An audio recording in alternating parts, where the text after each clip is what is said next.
आजची सुरुवात झाली सकाळची सावंतवाडीच्या राजाच्या पुतळ्याकडनं भेट देऊन पाहिजे. याला म्हणतात आमच्या राजाचा पुतळ्याजवळ. हे आमचा लँडमार्क आहे, आमच्या वाडीचा हा लँडमार्क. मला कसलो देखाव दिसता तो. आणि आमचा मोती तलाव सावंतवाडीचा हृदय असा मोती तलाव. बघा, मोती तलावाचा देखाव बघता मी धाव घेतले डायरेक्ट सावंतवाडीच्या बस स्टँडाचे. हे आमचं बस डेपो. आधी सगळ्यांचं प्रवास याच्यातच व्हायचो.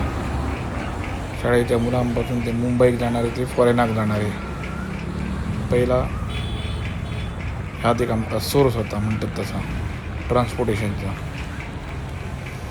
दहा झाल्यानंतर आम्ही बघत आहे बस स्टँडाचा एकूण एक पोपुरो कसं वाहतो.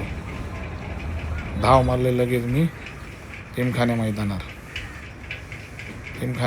क्रिकेट खेळतात बघा. आमचा सचिन तेंडुलकर पण खेळायला गेलेलो असा, पण माहीत नाही. तर गांगुली आणि द्रविड पण खेळायला तिथं गेलेलो असं. ही जिमखान्याची जुनी बिल्डिंग. त्याच्यानंतर धाव मारले उपरलकर देवस्थानाकडे. बघा, आंबोलीत नाही येताना तुमका कोणाकडे बघूचा तर आहे, भेट द्या उपरलकर देवस्थान. बघा, सर्व धर्म समाधान अशी आमची सावंतवाडी असा. हिंदू, मुस्लिम, ख्रिश्चन सगळ्या धर्माचे लोक राहतात. प्रेमात एकामेकाच्या भाव बहिणकीत. मग गेल्या आत्मेश्वर मंदिरकडे.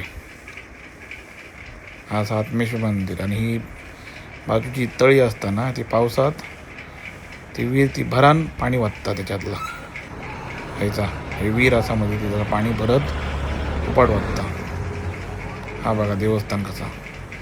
त्यानंतर मी गेलो बाहेरच्या वाड्यात आमच्या दर्ग्याकडे, आमच्या मुस्लिम भावांचा देवस्थान.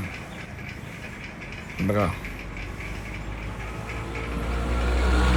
हिंदू, मुस्लिम, शीख, ख्रिश्चन सर्व आम्ही एक. बघा किती सुंदर. यानंतर आमचा दरवाजा हो सावंतवाडीचं जुनो आणि आमचा वर्सटाईल म्हणतात तसा पॅलेस ऑफ सावंतवाडी. धन्यवाद तुमका सगळ्यांना. दिवस बरो जाव.